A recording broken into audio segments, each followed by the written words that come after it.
So hello everybody, my name's Dee Becker and I'm a marketing specialist and a professional style coach, and what I've really done is combined my 30-40 years experience in sales and marketing with some of the top UK companies like Boots, Marks and Spencer, John Lewis and latterly Liz Earle here on the island. I've combined that sales and marketing expertise with my professional image consultancy work, and I now specialise in presentation and communication and really helping individuals, businesses or looking at brands, so really helping businesses to leverage their performance through effective messaging and effective communication. So I've entitled my presentation today, Making a Great and Lasting Impression. And it's so important in business, and I think it's something that is quite often forgotten about. You know, many companies spend a lot of money and time on their branding, on their logos, on their websites. But what they tend to forget about are some of the small details that really can make a big impact on the business at the end of the day.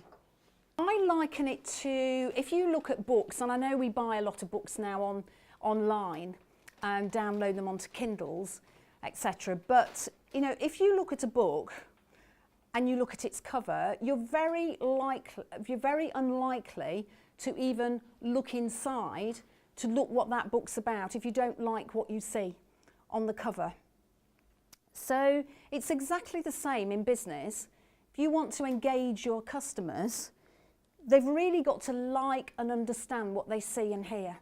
So not just what's on the surface, but everything else that they see underneath as well. And in order to, you know, it's great getting a customer, but if you want to turn that customer into a client, and you want to build a long-lasting relationship, they've really got to receive a consistent message from you. And you've got to project a consistent image. So let's look at impression. What does it mean? It's a bit of a strange thing. I looked it up in the dictionary because, yes, I've got my own description of it. But it really is about, it's a feeling or an opinion that you might have of somebody that's founded or unfounded.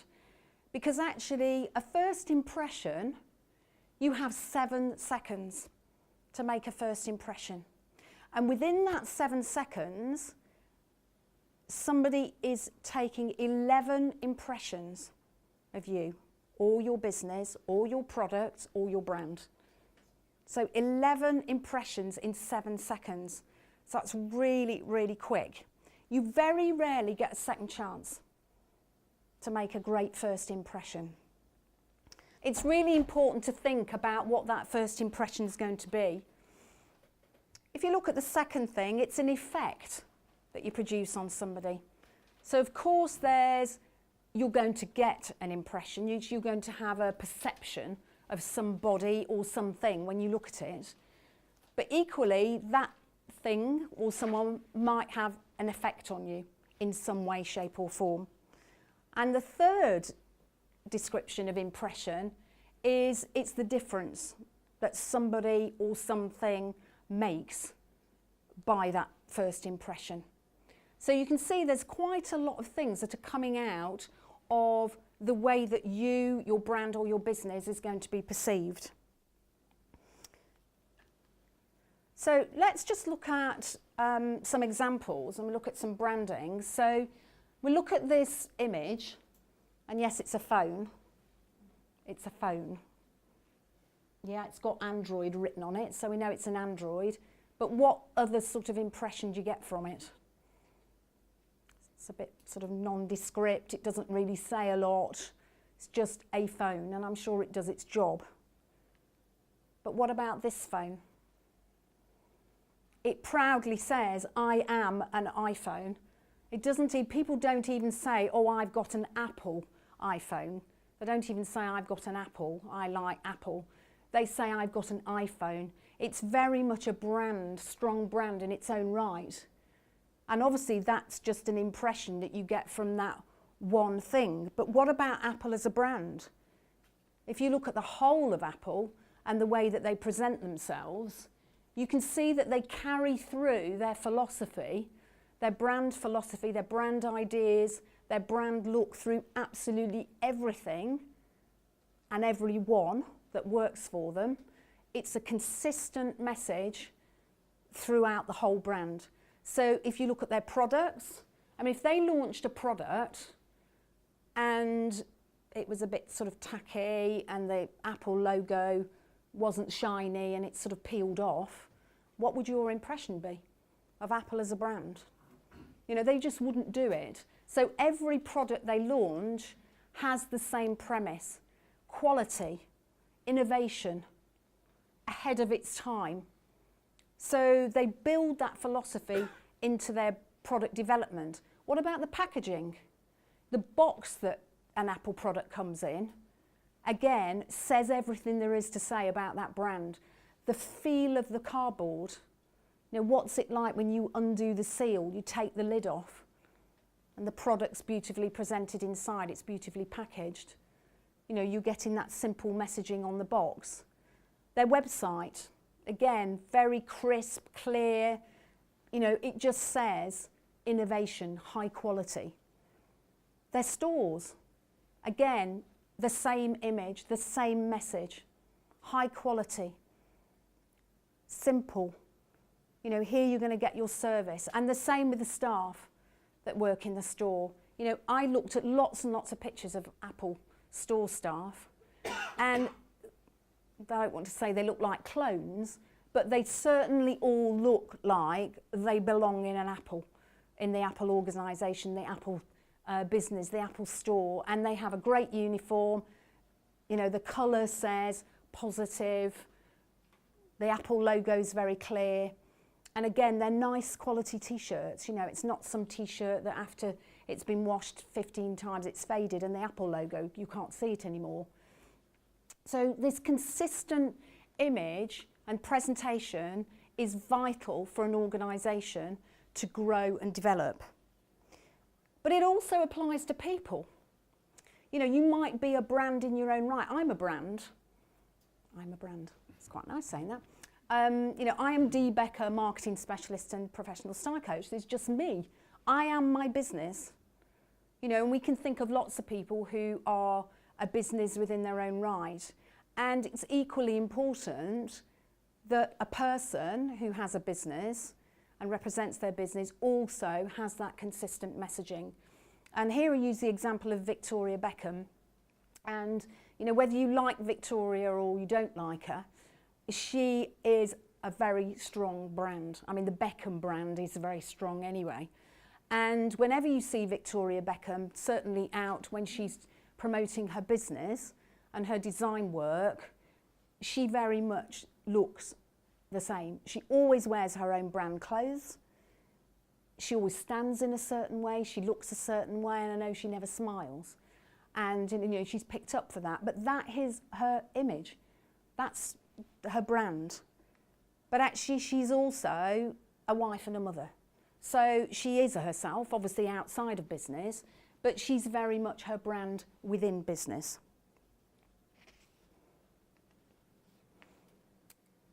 I like this concept of multisensory marketing, and you might think, well, what does multisensory marketing mean? And it's something that we are probably quite oblivious to in our day-to-day lives, but it's going on around us all the time, and particularly with some of the large companies, they're already using this type of marketing. And what it really means is that you are looking at how you can touch people's senses through the work that you do. So through your communication, through your messaging, how can you impact on some of those senses? And I think you all know the 5 senses, pretty much. And you'd be surprised at how many times this touches on you throughout, particularly the business day.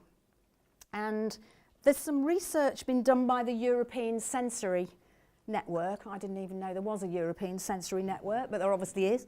And they say the more points of sensory contact there are, the more memorable the traces are that you leave. So the more points of sensory contact you make, the more traces you leave with somebody. And I want to take you through a few things today, and it hopefully will just spark off some ideas for you to go away from today's session and think, oh, how could I introduce one or two things in my business? Or actually, if you've already got one or two things in your business, are they doing you an injustice, or are they really promoting your business? So I'm going to take you through the 5 senses now, and we're going to have a look, and you can have a think as well as we go through some of those things that maybe you use in your business on a day-to-day basis that might touch these 5 senses. Because the other thing that the European Sensory Network have said is that 70% of consumers believe that the emotions they have account for half of their purchasing decision. So whether they're buying a product or a service, half of their decision is actually on those emotions. So 70% of people, so it's a lot of people who are really affected by those emotions. So let's look at the first one. It's pretty obvious, it's sight. It's obviously our first impression, because that's all we've got to go on. We've always had that first impression, right from caveman days, when we saw a big orange and black thing with fangs running towards us, growling. We didn't know what it was called or what it was, but we knew it didn't look very nice. So we'd run the other way.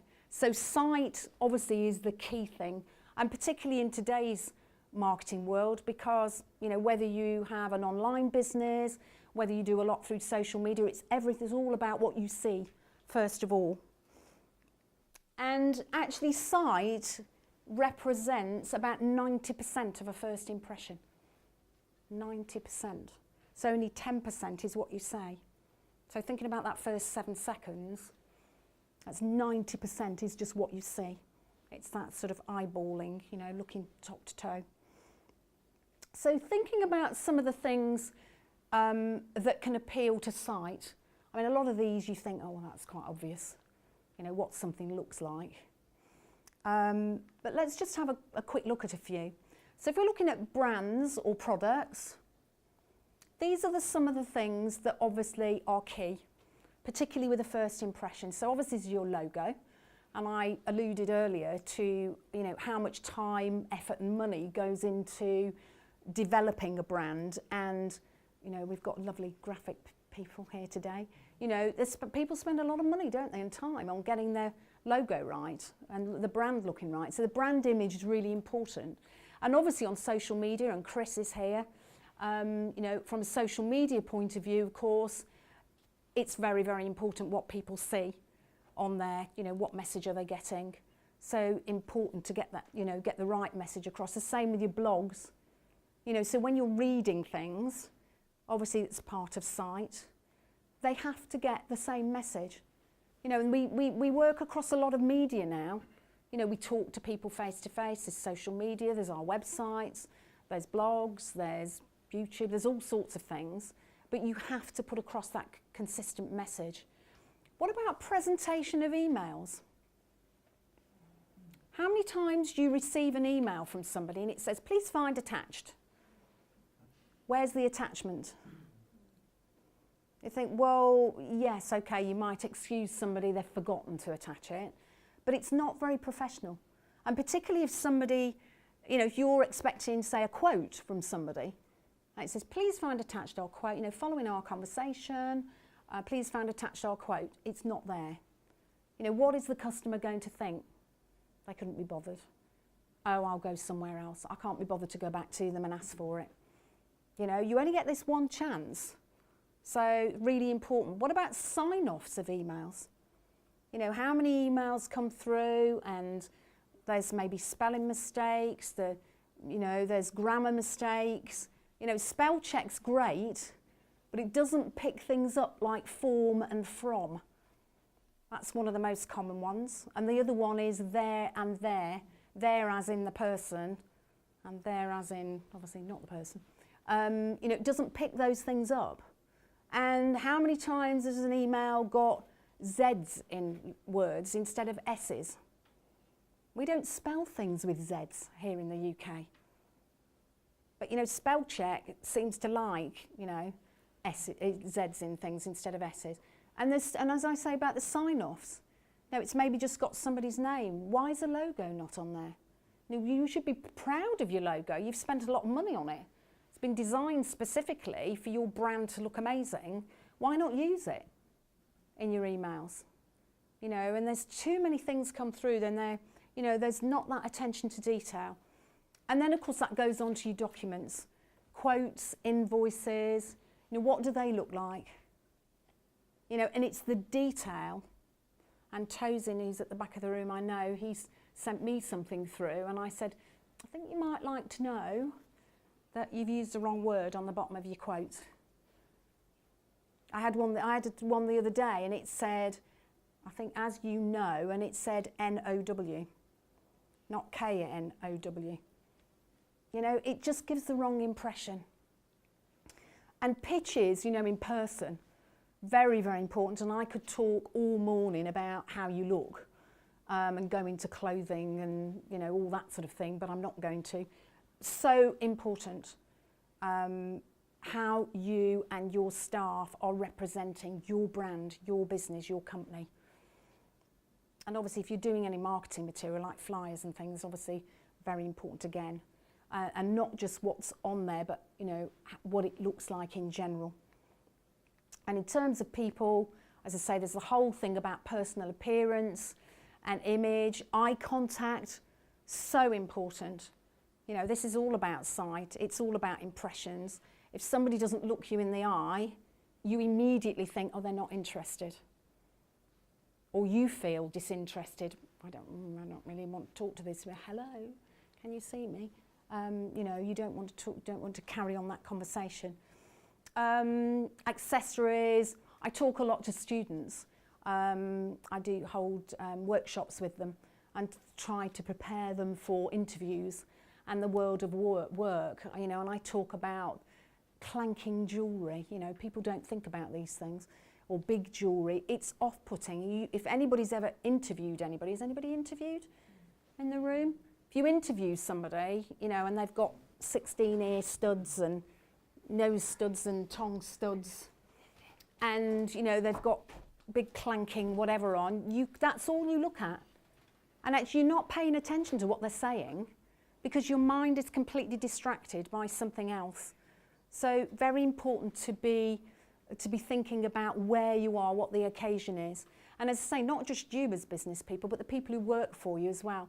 They're, you know, quite often the front of your business. And it's important that they represent you in the very best possible way. And then, of course, we go to videos, photographs, images, you know, are they all consistent? You know, what's your photograph like on LinkedIn? You know, is it you skiing down a mountain with your son?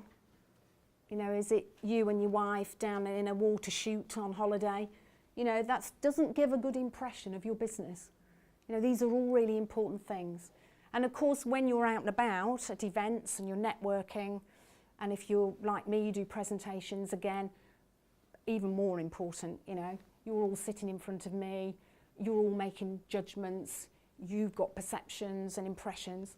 It's important, you know, like the Victoria Beckham, I represent my brand and what I do for a living. So what about hearing? You know, it's one of our most acute senses, hearing, and we sometimes forget some of the sort of nuances that come from hearing. Again, if we look at brand and product, becoming more important with podcasts, videos, you know, we've got video streaming, we've got all sorts of things happening now where people are maybe going to just hear your voice and they're not going to see you at the same time, and there's that disconnect. So are they going to get that same message when they're just hearing you but they can't see you? And that's, you know, typically if you do a radio program, if anybody's ever been interviewed on the radio, It's so important how you, Sue's nodding, you know, how you come across, the tone of your voice, you know, the intonation of your voice, the words you use. Do they represent your brand? And then, you know, if you're in a meeting or you're in a presentation to a client or you're pitching for some business, you know, what are the distractions like in the noise? What's happening in the room? Because again, you know, we think of music, you know, when we go to places, it can be really annoying, but equally, it can be used to fantastic effect. So if we think of somebody like Abercrombie and Fitch, don't know if you know that store, Abercrombie and Fitch, very, very sort of modern store. Their music is blaring and pumping because they're creating a nightclub in their store. And they have that music like that, and obviously they've got the lighting's, it's dark, it's only highlighted on the clothes, but they've done that on purpose. You know, they want you to get the impression from what you're hearing that you're in a really hip, you know, environment, and this is where you want to hang out, this is where you need to be. So it can work really, really well, and a little bit of background music can really say something about your brand. You know, what is your brand about? You know, it's very important when you think of the strategy of your brand, how do you want to put that across to your customers? Who's checked their voicemail recently? A few people nod. You listen to your voicemail on your mobile? Does it represent you, your brand, your business? Do you say who you are? Do you say it's your business? You know, I called somebody back the other day. I didn't even know whether I'd got the right person. I just got some automated answer thing, and I'd left a message, and I thought, well, I don't know, it might have been that company, it might not have been. And it's quite off-putting again. And I actually have had a client who said to me, actually she asked me to help her to do a voicemail message. And I said, well, why do you not have one? And she said, oh, I can't be bothered, you know, because people don't leave messages. And so I said to her, so you don't mind missing business then? So if somebody phones you and they won't phone back, then you're not worried about that. So it's really important. So when you leave here today, find a little quiet corner and listen to your voicemail message. It might say a lot about you. And people, of course, have mentioned voice, the pitch, the volume of your voice. You know, if you're standing too close to somebody and you're shouting, they're not going to get a good impression. Ooh, you know. And equally, you know, if somebody's mumbling and they can't hear what you're saying, it's just as bad. Messaging we've talked about, and I mentioned earlier, you know, things that are off-putting. You know, if you've got big jangling things and while you're talking, it's all jangling, it's just off-putting, it's a distraction. Touch. We think, oh, well, maybe, you know, in my business, I can't really do much about touch. But it can be a love or a hate. You know, we're talking about textures. I mean, we've got so many sensory things, you know, nerve endings in our fingers and on our hands. So again, it's the little tiny things that make the difference. So if we're looking at brands and products, we're thinking about packaging. You know, I mentioned the Apple brand earlier, you know, the really lovely card, the board that they use for their packaging. It's just got such a lovely feel, quality feel. You know, the paper you use, you know, things in your business, you know, the furniture, the door handles. You know, if somebody walks in and the door handle feels horrible or they get an electric shock off it, that's not very welcoming. You know, so the textiles and the things you use for display, it encourages people to touch. People like touching. You know, and they say once you've got a product into somebody's hands, you've almost sold it. So, you know, that's a touching thing. But obviously if you're offering a service, maybe you've got to find a way of, well, how can they touch that? How can they use it? How can they engage with it? And from a people point of view, of course, there's the handshake. So important, particularly networking. And, you know, I always say to the students that I talk to, you know, if you have, we all get nervous, everybody does, you know, if you don't particularly like networking events, if you get, you know, hot, sweaty palms, you know, the worst thing you can do is this. Oh, hello, how lovely to meet you. Actually, apart from the fact it ruins your clothes, of course, you know, nobody wants to shake somebody's hand if they think, oh, it's going to be, you know, and equally, it's horrible, isn't it, when you have a handshake with somebody and it's a bit like this. It's like, oh, you know, do you really want to meet me? Are you happy to meet me? Do I want to take this conversation further? So handshake, really important. Any demonstrative action, but obviously bearing in mind that some people don't like you being too close. But we do it, don't we? We go, oh, hello, how are you? You know, we touch somebody in the arm, and actually, you know, if you're not going to like touching what that person's got on, maybe their top looks dirty or something, you don't want to touch it. Yours doesn't, Jeff. But you know, if you've got people who work for you, you know, if they've got work clothes on, or you know, you need to think about some of these subliminal things because they all add up to the whole picture. And even think about things like pens and keyboards. And I mentioned pens because quite often people have visitors' books, don't they, in their businesses. What does the visitor's book look like for a start off? You know, does it look presentable? Is it all dog-eared? Does it represent your business? What's the pen like? You know, is it all chewed on the end or is it broken?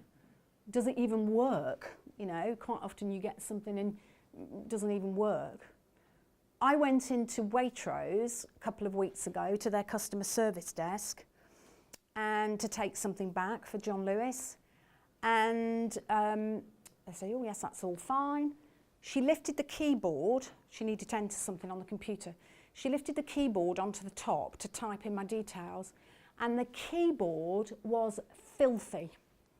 And I mean really filthy. Like all the keys, all in between the keys. And I looked at it, I was horrified. I'm standing in Waitrose, you know, that institution. You know, John Lewis is ingrained on my heart. I love them to bits. But I have to say, I came away from there thinking, that's not good. You know, if that's dirty and it's on the customer service desk, what are other things like in the store? Maybe they don't care as much as I thought they cared. So, as I say, it's sometimes the little things, and if you're giving something to your customer, you're handing something to your customer, there's something you want them to use or touch or feel, then it's got to be right. You know, it's like self-service petrol stations, you know, if they don't keep those nice and clean, who wants to lift one of those nozzles up? You know, you just don't want to touch things, do you? Smell. And again, we sometimes think, oh, you know, how are we going to, you know, what are we going to incorporate in our business that's to do with smell? But again, you know, there are lots of things you can do. Obviously, the food people do it really well. There is a reason that Tesco have their bread baking right at the back of the store in the furthest corner away from the door, because it's inviting and it makes you feel hungry. So as you're walking around the store and you're nowhere near the bread counter at this stage, you're hungry, so you're going to put more in your trolley. And of course it's going to draw you to the back of the store. So even if you ran in just for a pint of milk, the likelihood is you'll come out with a pint of milk and some donuts and maybe some clothing that you saw on the way out. You know, you'll be in the store longer. And they do it on purpose. You know, think of stores like Lush. Do you know Lush, the beauty store? They actually pump fragrance out through the store. You know, in Abercrombie and Fitch, we talked about earlier, they purposely spray their scent around the store so that you're enveloped in it. So you'll come out smelling like Abercrombie and Fitch. So they have a smell that they relate to them.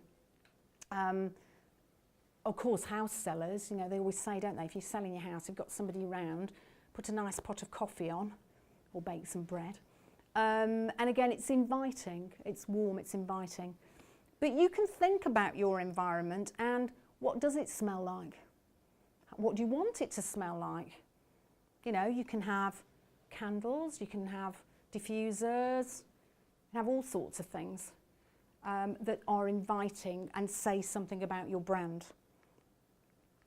And what about people? We don't often like to talk about these things, personal things. Heavy perfume, if you're going to pitch for some business, if you waft into the room and the person you're seeing collapses because they're overcome by your perfume, it's obviously not going to go down very well.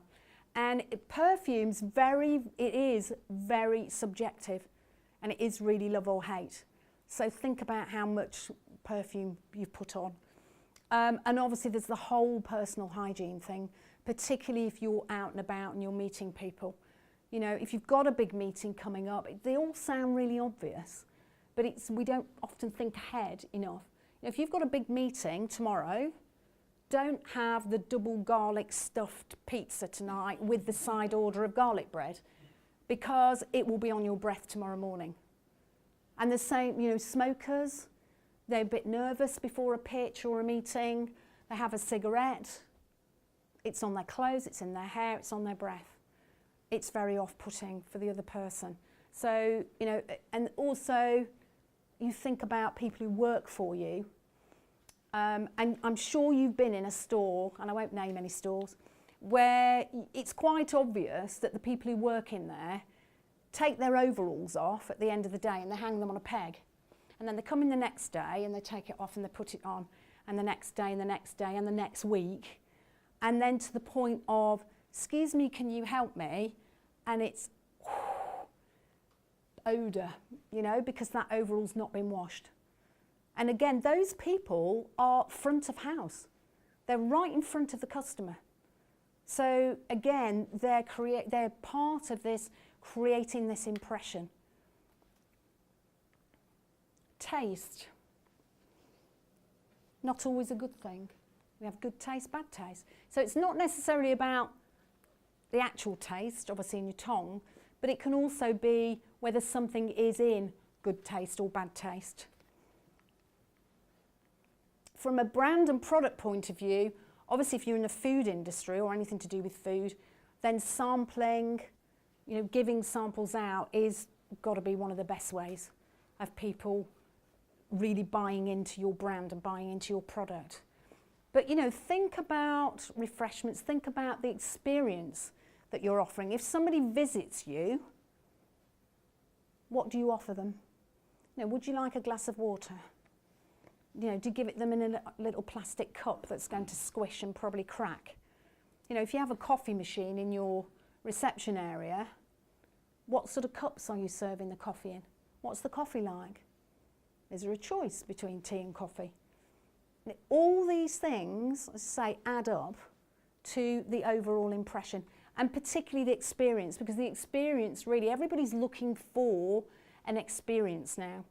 And that's why the senses really play so well into experiential marketing, because we all know when we go out and to buy something, a product or a service, we want to have a great experience, because the greater the experience, the more you're going to tell other people about it. So you've got to create that experience. So it's thinking about all these little things, and it doesn't necessarily have to cost money. Sometimes it's a case of just getting rid of the chip mugs and just going down to Sainsbury's and buying a few nice, clean white ones. It can be something as simple as that. And obviously from a people point of view, I touched on, you know, the whole hygiene thing, smoking and the whole food thing, really thinking, you know, particularly maybe not yourselves, but all, you know, with your staff, if you've got people working for you, just how important it is to think ahead. We've got a sixth sense. Does everybody know what the sixth sense is? Intuition. Absolutely. And this is not to be ignored, because to trust your gut is a really good thing.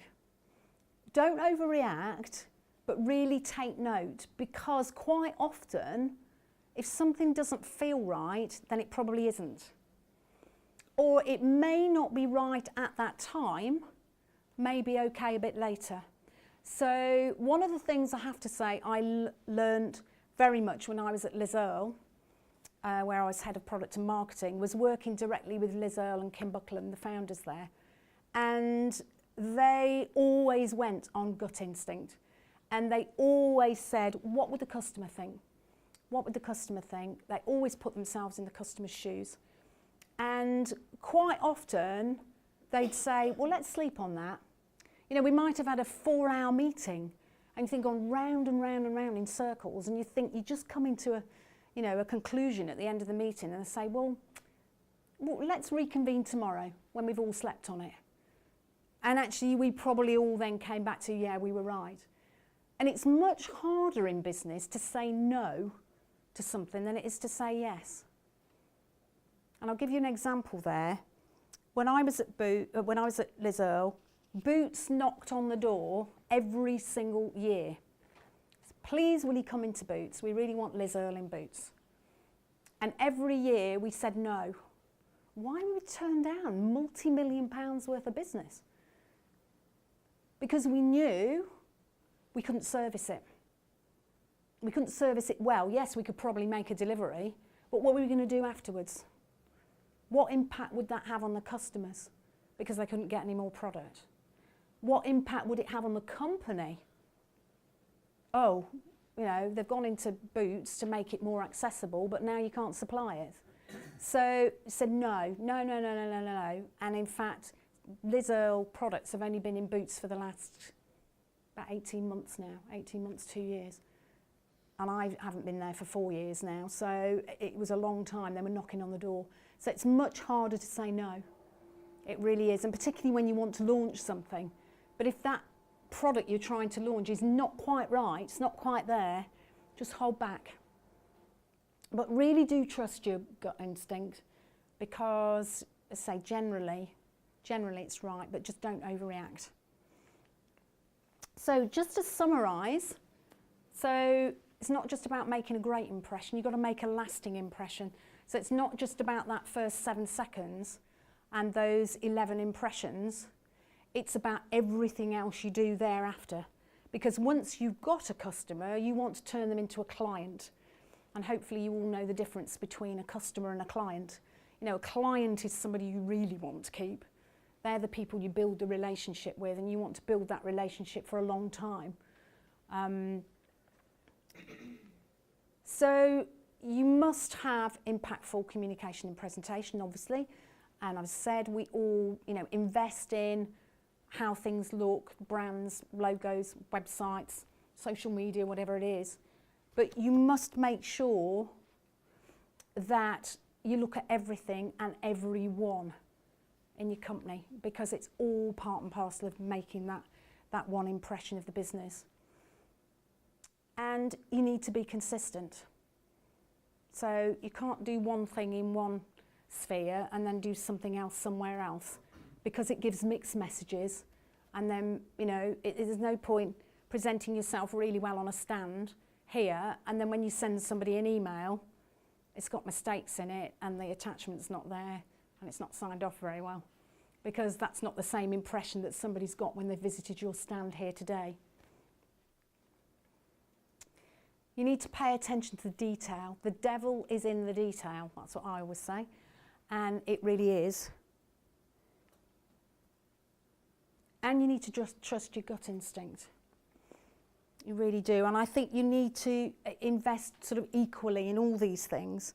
It takes a long, long time to build a business and build a reputation. And I'll leave you with a thought today.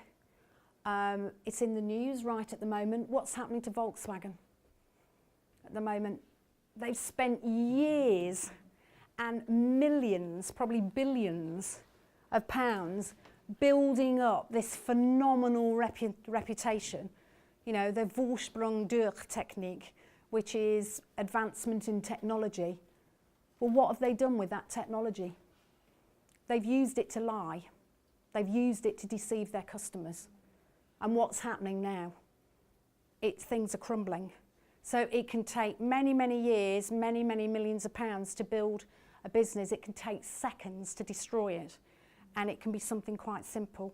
So pay attention to the detail and you'll maximise your potential, I'm sure. I'm Dee Becker, I'm marketing specialist and professional style coach. It's been a pleasure to talk to you this morning. If you have any questions, please do come and ask me. So thank you so much and enjoy the rest of your day.